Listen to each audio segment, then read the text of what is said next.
Je ne vous cache pas que je n'y croyais plus. Moi, j'y croyais plus du tout, pas une seconde.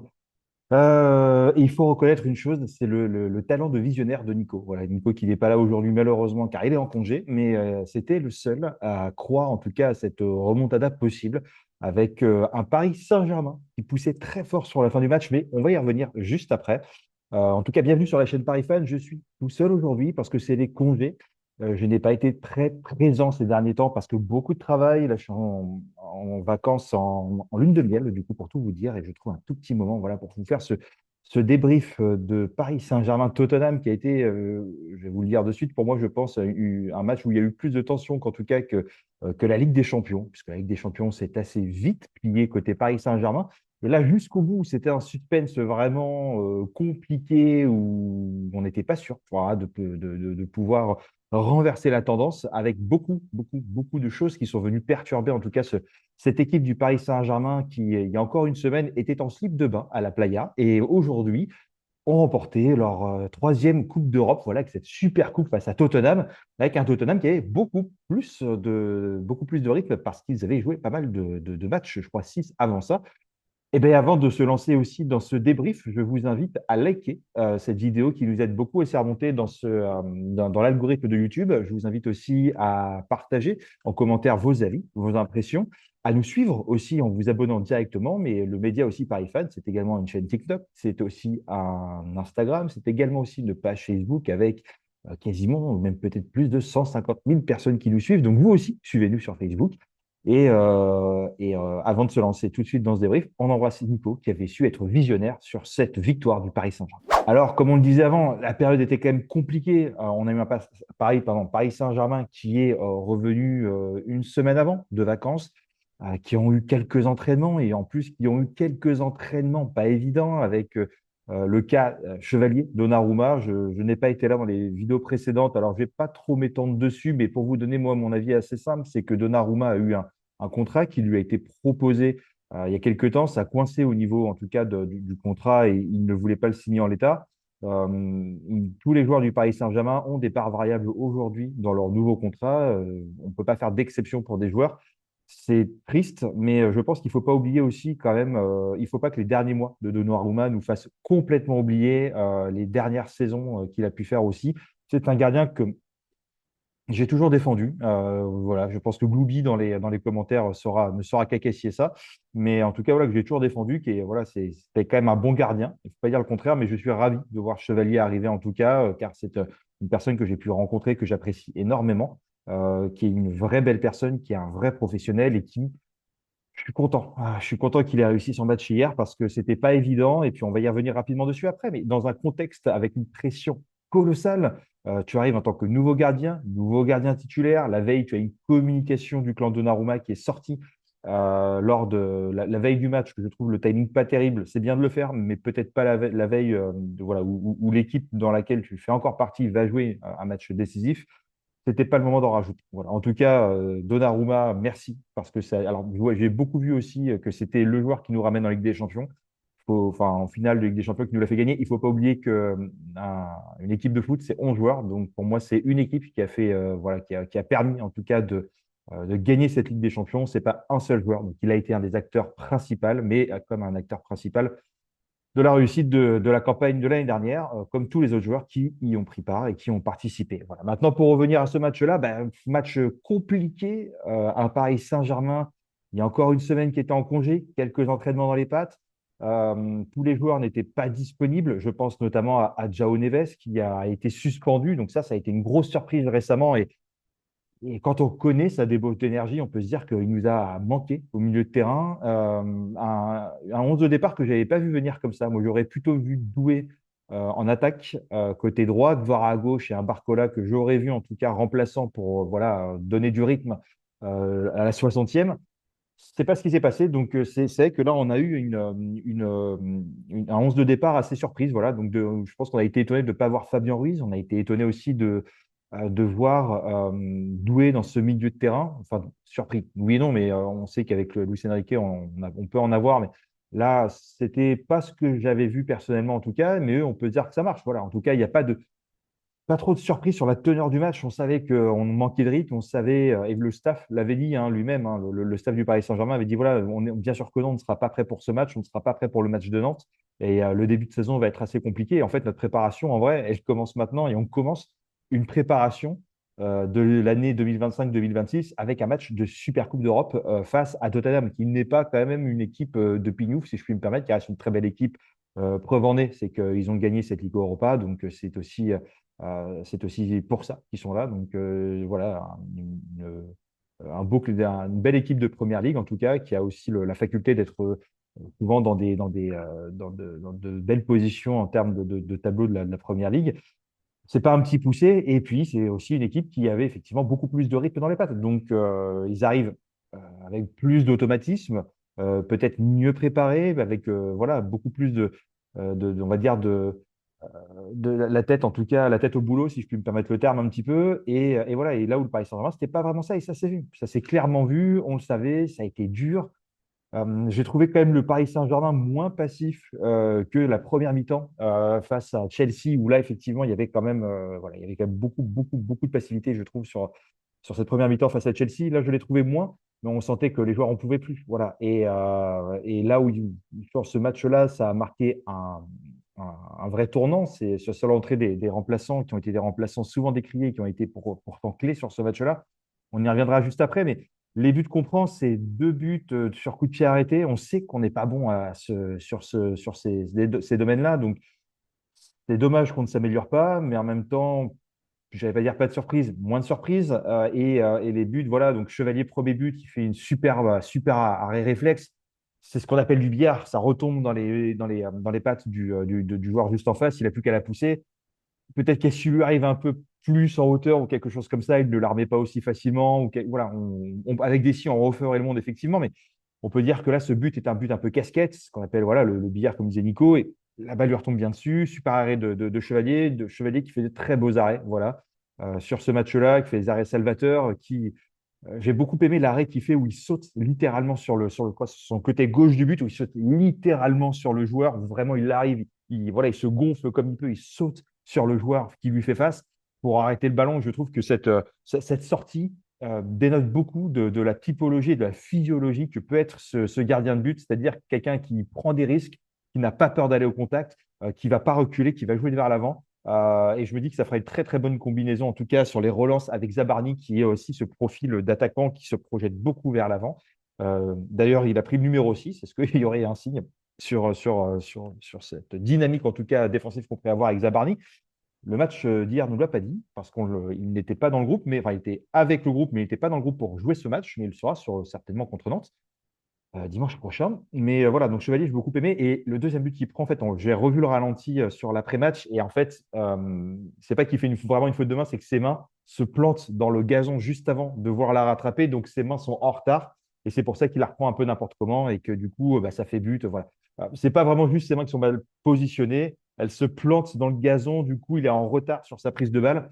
Et c'est pour ça. Voilà. Donc, sans dire que ça excuse tout, ça atténue un peu aussi le pourquoi du comment. C'est pas juste c'est une brêle et en fait il n'a pas su arrêter un ballon. C'est un peu plus de nuances que ça. Voilà. Donc voilà ce qu'on pourrait dire sur Chevalier. Après, en termes de défense, je trouvais que voilà. Après, je vais vous dire la vérité, pour moi, aucun joueur vraiment en termes de titulaire ne s'est démarqué les uns des autres. Je trouve que tout le monde n'était pas très très bon. J'ai vu beaucoup de gens tomber sur Zaïre Emery où on sait qu'il a une période qui est compliquée. C'est un très jeune joueur qui a aussi le temps encore de grandir et de mûrir, de s'aguerrir. Qui a peu eu de temps de jeu la saison passée aussi, qu'il en aura certainement plus cette saison. Et je trouve qu'on lui est beaucoup tombé dessus, alors qu'en vrai, c'est pas le premier sur qui je tomberais.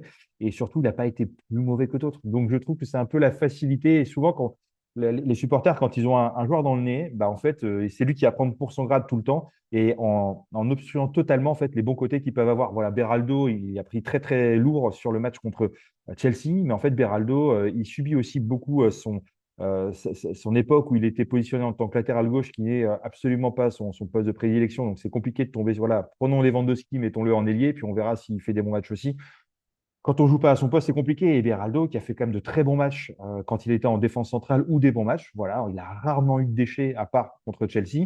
Et surtout, qui nous fait une masterclass face au Real Madrid le match d'avant. Et j'ai l'impression que tout le monde l'oublie. Donc là, c'est à peu près pareil avec aussi, voilà, Donnarumma, pareil. Donnarumma, tout le monde lui tombait dessus dès qu'il prenait le ballon au pied. Quand on va dans les bars ou quand on est avec des amis, qu'on regarde des matchs de foot, dès qu'il touche le ballon au pied, tout le monde fait oh, tout le monde commence à trembler. En fait, Donnarumma, ouais, il a fait deux, trois dingueries avec le jeu de balle au pied. Ça nous a coûté des matchs, voire des qualifs.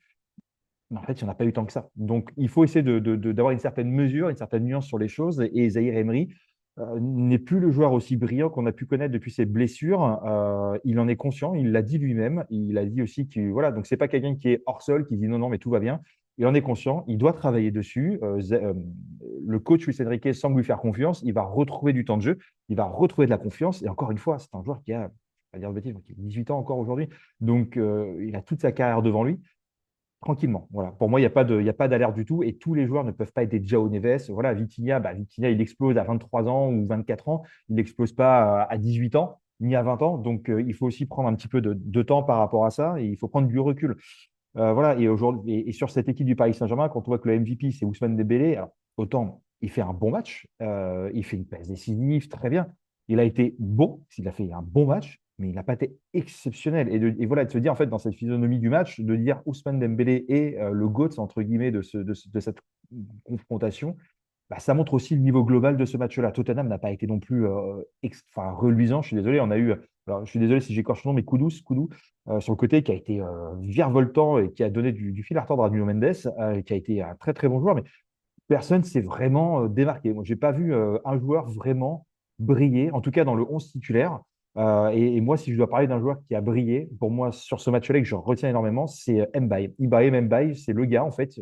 Il a l'esprit plus libéré en jouant. C'est drôle, il a quand même l'esprit beaucoup plus libéré en jouant une finale de Super Coupe d'Europe où le Paris Saint-Germain, à la 85e minute, continue à se faire mener 2-0 que quand il rentre en Coupe de France. Clairement, enfin, Coupe de France, c'est un peu tétanisé, l'ose pas trop, machin. Là, Super Coupe d'Europe, je ne sais pas ce qu'il s'est dit. Est-ce qu'il y a eu une grosse préparation mentale et physique avant ou est-ce qu'il s'est dit foutu pour foutu, autant jouer notre propre football et aller jusqu'au bout?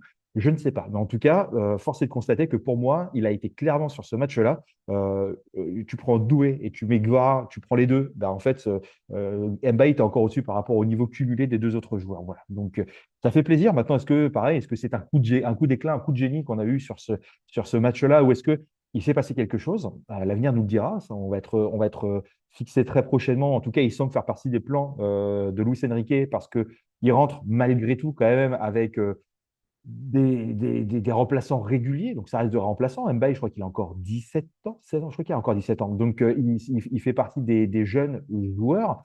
Mais il rentre malgré tout en tant que jeune joueur, jeune promesse de 17 ans, à un même niveau qu'un Kang In qui était un des meilleurs dribbleurs en Espagne, et qui faisait partie voilà, des bons remplaçants entre guillemets de Luis Enrique. Il rentre en même temps que Fabien Ruiz, il rentre en même temps que Ramos est le super sub en attaque de Luis Enrique. Et d'ailleurs, il y a une vidéo de Ramos hier qui est sortie sur les réseaux sociaux. Je ne sais pas si vous l'avez vu, où il y a un journaliste, je crois que c'est RMC, qui lui tend le micro et qui dit voilà, vous allez rester au Paris Saint-Germain la saison prochaine? Et il dit oui, oui, avec un grand sourire. Il dit vous êtes sûr? Et il dit oui, bien sûr, je suis très heureux ici. Je ne sais plus ce qu'il dit, mais bref, magnifique. Et donc, on sent qu'il est épanoui, qu'il est content et que, pareil, il sait qu'il a un travail à faire voilà, pour être encore meilleur et pour être bon. Mais il ne faut pas oublier quelque chose, je crois qu'il a 22 ou 23 ans. Je ne suis pas bon sur les âges et puis en fait, je ne peux même pas regarder sur le côté parce que je suis tout seul aujourd'hui. Mais je crois que Gonzalo Ramos a 22 ou 23 ans, ou 23 ans à la rentrée en septembre, peut-être. Bon, ce sera un bon anniversaire, c'est le cas. Mais c'est très jeune encore pour un numéro 9. Quand vous avez des numéros 9 qui explosent aujourd'hui au niveau mondial, il y en a beaucoup qui le font à 24, 25, 26 ans, parfois plus tard. Voilà, Kolo Muani, on n'en parlait pas, prenons du recul, hein, mais Kolo Muani, on n'en parlait pas en France, il part libre, il explose tout, il a une cote extraordinaire. Maintenant, il y a quand même pas mal de clubs internationaux et des beaux clubs qui veulent se l'arracher, notamment en Première Ligue, notamment aussi voilà, du côté de la Juve, qui a malgré tout un joli club.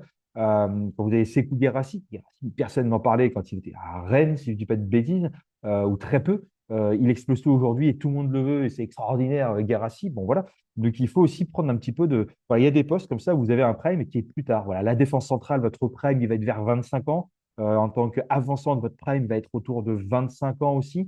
Voilà, c'est donc Gonzalo Ramos n'est pas en retard. Et puis, Gonzalo Ramos, je crois qu'il a quasiment autant de buts. Je ne vais pas dire de bêtises, attention, mais je crois qu'il a quasiment autant de buts. Ou sinon, c'est le deuxième meilleur buteur du Paris Saint-Germain. Non, c'est peut-être ça. Je crois qu'il est c'est le deuxième scoreur du Paris Saint-Germain après Ousmane Dembélé en 2025.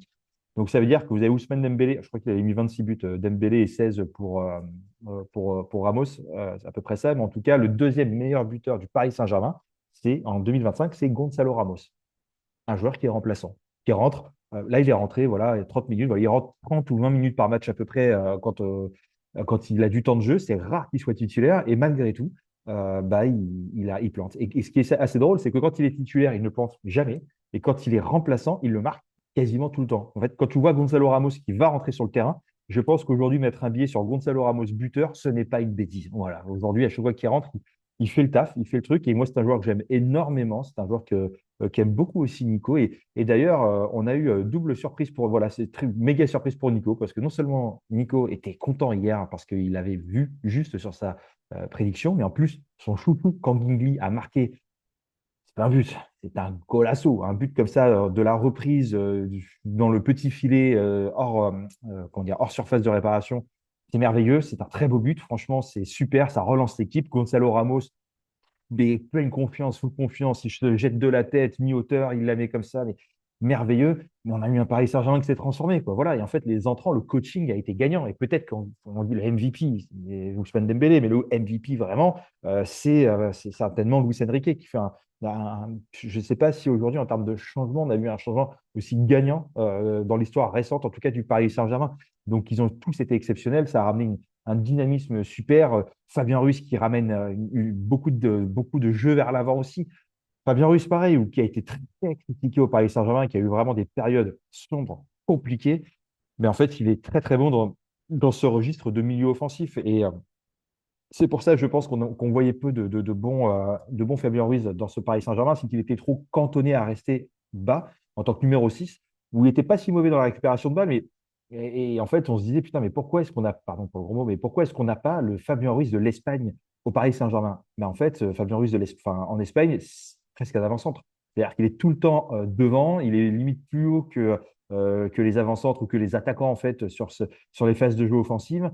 Les buts qu'il nous a calés au Paris Saint-Germain, ou en tout cas avec la Rora, ben, en fait, c'est des buts d'avant-centre, quoi. C'était tête devant le gardien, c'est des reprises de volée n'importe comment qui rentrent dans le but. Enfin, c'est des buts de renard des surfaces.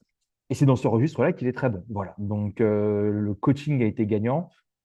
Il nous a manqué João Neves. Voilà, je pense que João Neves, lui, je pense que c'est le seul joueur qui peut. Vous avez vu la vidéo, enfin, je n'étais pas content quand il nage avec les requins, n'importe quoi. Voilà. Mais je pense que c'est le seul qui peut nager avec des requins à 20h30, sortir, se sécher, mettre un petit coup de séchoir sur la tête, et même pas encore. Il a les cheveux encore mouillés, et puis il va sur le terrain, et puis il est capable de sortir une masterclass. Voilà. Donc, je- moi, je peux dire pour João Neves, un seul être vous manque et tout est dépeuplé. Et c'est exactement ça. Donc, moi, j'y croyais pas une seconde, franchement. Et j'ai plus vibré que pour la Ligue des Champions. Voilà, je vous le dis, j'ai plus vibré pour la Ligue des Champions, parce que la Ligue des Champions, tu mets un but, ouah, t'en peux plus, t'es comme un dingue, t'en mets un deuxième, ouah, t'en peux plus, t'es comme un 3-0, tu dis franchement, là, ça commence. Et puis, bon, le jeu a avancé, quoi. Donc, tu dis, ça commence vraiment à sentir mon 3-0, on leur met la zézarde tout le match. 4-0, tu dis, c'est bon, t'en parles plus, t'es déstressé, et puis t'es coolos, et puis voilà, quoi. Tu peux limite discuter avec ton voisin, t'es bien.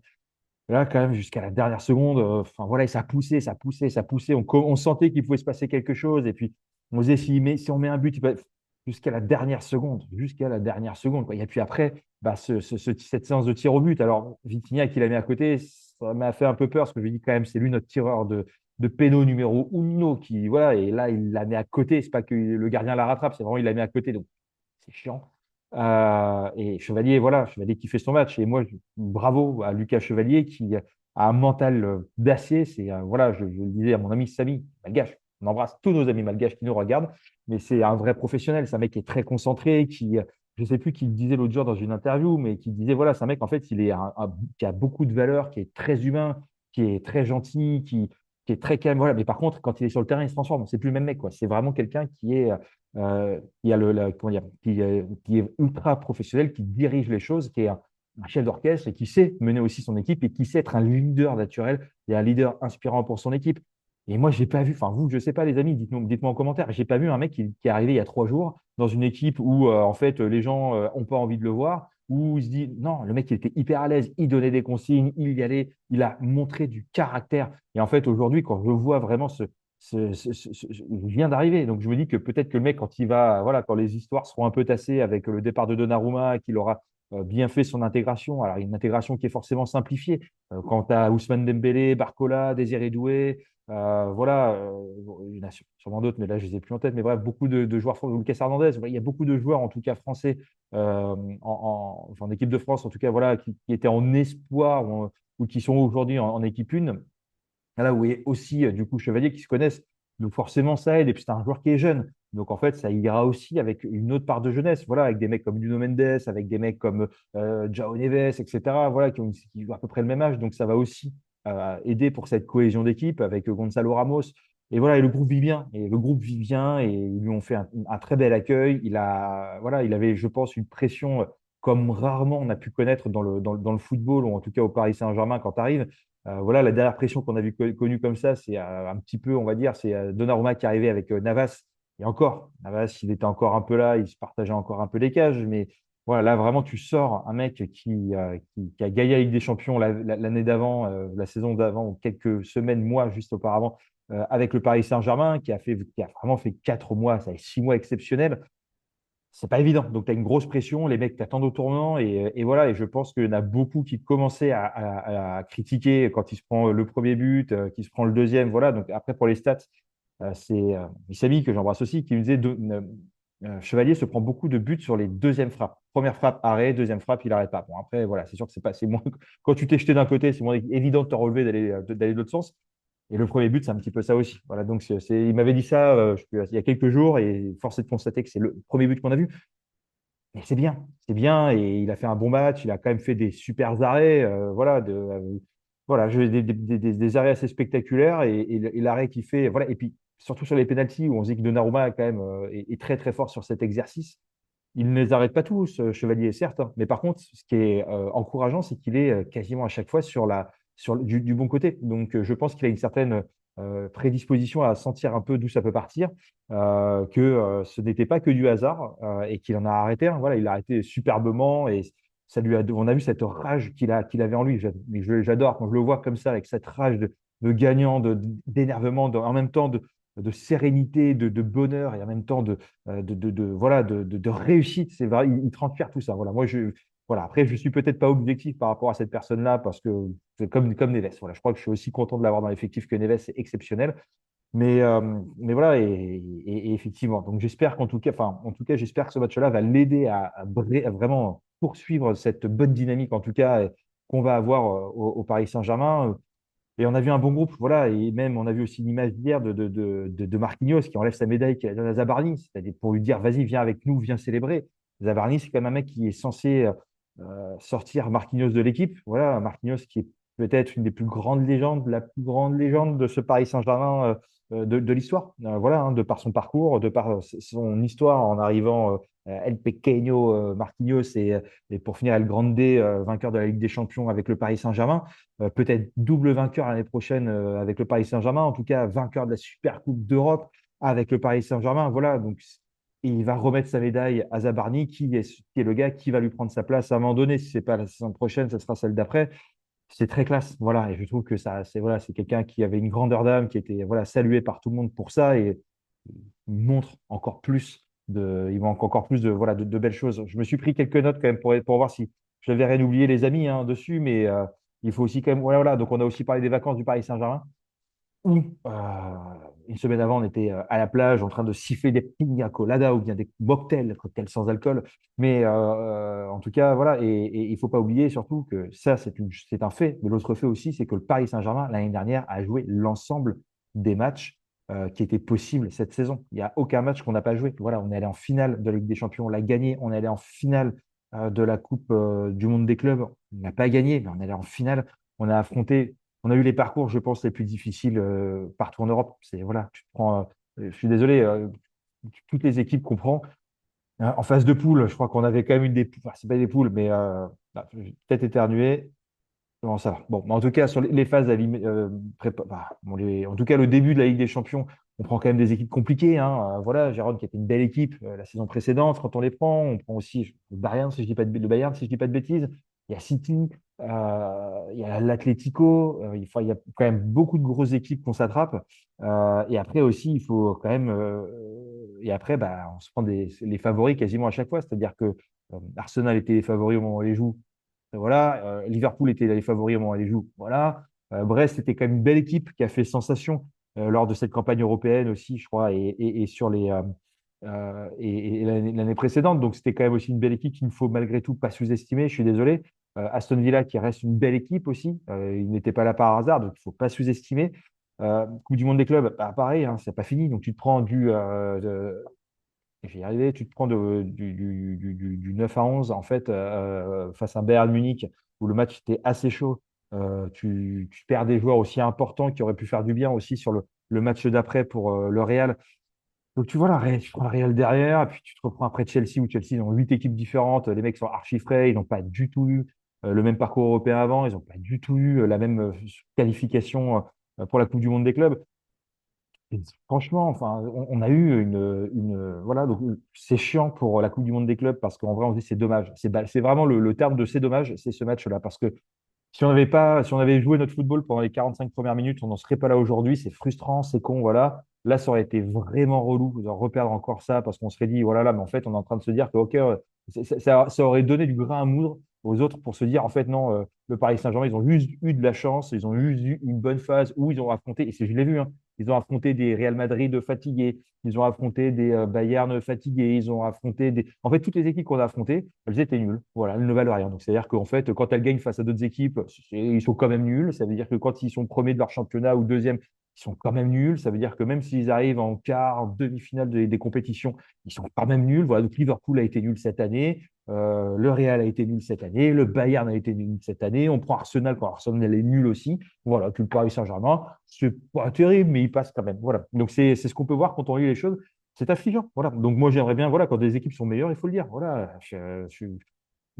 Chelsea n'a pas su, enfin, Chelsea a été meilleur sur les premières 45 minutes parce qu'ils ont joué et que nous, on n'a pas joué. Mais ils ont été meilleurs de toute manière. Donc, voilà. Donc, et puis, hier, bah, on a eu un Paris Saint-Germain qui, quand Luis Enrique dit on ne méritait pas de gagner, je trouve que c'est fort quand même. C'est-à-dire que je ne connais pas de coach peu de coach qui aurait pu dire ça, avoir le cran de dire ça, on ne mérite pas de gagner. Et ce qui est vrai, c'est que quand tu gagnes 2-0 jusqu'au bout du match et que voilà, mais on va dire que c'était quand même plus à Tottenham de remporter le match. Voilà, 2-0 à la 85e minute. Voilà, nous, on n'a pas réussi à en mettre un seul. Ou quand il y en a un, c'était hors jeu. Ou voilà. Bah, effectivement. Et bon, c'est ça aussi le foot, c'est ça aussi le sport, et c'est ça aussi qui fait que le Paris Saint-Germain a fait un match exceptionnel et qu'on se dit, waouh, putain, ok. Donc le Paris Saint-Germain, ils sont crevés, ils reviennent de vacances, ils n'ont pas de préparation, ils ont que quelques entraînements, ils ont un nouveau gardien qui débarque, qui ne connaît pas du tout la philosophie de jeu, ok, qui est là, qui va faire de son mieux, que les joueurs ne le connaissent pas. Donc en fait, ouais, je crois qu'il y a eu une ou deux passes un peu hasardeuses hier, mais voilà. Et du coup, en fait, c'est ça, c'est la magie du Paris Saint-Germain, c'est la magie du Paris Saint-Germain version Luis Enrique, c'est qu'en fait, bah, même au fond du seau, tu arrives quand même à aller au bout. Donc ça, c'est quand même très fort. Donc voilà, je regarde ce que j'avais mis aussi en note, mais voilà, donc effectivement, les parcours qui n'étaient pas les mêmes. Et donc on a un Paris Saint-Germain sur les rotules fin de saison. C'est ce qui fait aussi que Coupe du Monde des clubs, bon, à la fin, on n'en peut plus, on est rincé. Et voilà, tu prends les meilleures équipes, encore une fois, de toutes les compètes que tu fais, tu es éclaté. Et voilà, voilà, écoutez, je suis en train de regarder mes petites notes pour voir si je n'ai rien oublié. J'ai grand respect au Nico, donc ça, on l'a dit, mais on le redit encore. Grand respect au Nico. Voilà, des joueurs qui étaient souvent rabaissés, qui ont fait la différence. Ramos, Lee, Mbaye, Ruiz, voilà. Mbaye, quelle sera sa position l'année prochaine? Ou parfois on se dit on a besoin d'un ailier ou d'une nouvelle personne pour nous aider. Style, voilà, on parlait de Magnès à Cliouche pendant un moment, Rodrigo Mora. Moi, très objectivement, quand je vois ce qu'a fait, alors je ne le mets pas forcément sur le même piédestal, attention, il ne faut pas déconner, mais quand je vois ce qu'a fait Mbaye hier, je me dis que si en fait le mec il a vachement bossé et qu'il a montré pas mal de trucs à l'entraînement et qu'en fait là maintenant il est un peu plus libéré et il a moins de pression pour jouer, et c'est ce football-là qui va nous montrer cette saison, moi, ça me va très bien. Il n'y a pas besoin d'aller mettre 70 millions sur un Rodrigo Mora ou sur un Cliouche. Prenons un mec du centre de formation qui va faire le travail, qui a encore 16 ou 17 ans, je crois, si je ne dis pas de bêtises, qui a tout le temps devant lui et qui va faire de belles choses. Voilà, moi, voilà, j'ai trouvé métamorphosé. C'est vraiment, vraiment dingue, ce joueur. En tout cas, sur le match qu'il a fait hier. Et voilà. Et voilà. Ouais, je pense que j'ai fait le tour, les amis. Donc, moi, J'y croyais vraiment pas. Voilà, je trouvais que ça poussait à la fin. Je me dis, voilà, si on peut mettre un but, c'est bien, on sauverait un peu l'honneur. Je ne nous voyais pas en mettre deux en si peu de temps. Le temps additionnel vraiment fait du bien. Après, je trouve que c'est intéressant parce qu'il y a eu quand même beaucoup de. Je trouve que le temps additionnel a été correct parce qu'il y a quand même eu un peu d'anti-jeu côté Tottenham, où le gardien fait exprès de laisser passer la balle pour aller la rechercher, pour prendre le temps, pardon, pour la récupérer. Il y a un moment, il y a un joueur, je crois, sur un coup de pied arrêté du Paris Saint-Germain, un coup franc. En fait, le joueur se prend la balle dans l'épaule, il fait genre, il a hyper mal au visage, il entend crier ah, comme un dingue, etc. Dans tout le truc, comme si vraiment on lui avait arraché la tête et le cerveau en même temps, etc. Alors, en fait, c'est l'épaule qui a pris. Alors oui, c'est jamais très sympathique, hein, j'entends bien. Mais bon, c'est beaucoup de cinéma, à mon avis, pour pas grand-chose. Et voilà, et ce Paris Saint-Germain qui a sorti la tête de l'eau, le coaching gagnant. Et je suis vraiment content d'avoir eu cette mentalité des remplaçants. Parce que, bon, Ramos, on sait que c'est un super sub, ça, il n'y a pas de souci. Lui, on a beaucoup de difficultés ces derniers temps. Alors après, je ne sais plus qui disait ça, j'ai entendu dire, mais lui, en fait, il faut faire rentrer Lee parce qu'il est bon sur les débuts de saison. Et on est en début de saison, hein, voilà, c'était un match de gala entre guillemets d'ouverture. Et effectivement, ça a été très très bon. Lee, j'ai trouvé super. Et en fait, effectivement, si Kang Lee, bah, on a cette version Kang Lee qui bouge, une touche de balle, je bouge, je rebouge, machin. Voilà, le tourniquet coréen, comme je sais plus qui l'avait dit dans les commentaires, j'ai trouvé ça assez rigolo. Bah là, moins de gris-gris, plus de gauche-droite, une touche de balle, plus de jeu de place, je me redéplace, je reviens à gauche, je reviens à droite. Voilà, on a eu ce côté un peu handball aussi. À un moment, on allait de gauche à droite, on regardait les choses. Voilà. Donc, pour résumer ce match, faut être content, les amis. On a pris cette Super Coupe d'Europe et on est le premier club français à avoir la Ligue des Champions, la Super Coupe d'Europe.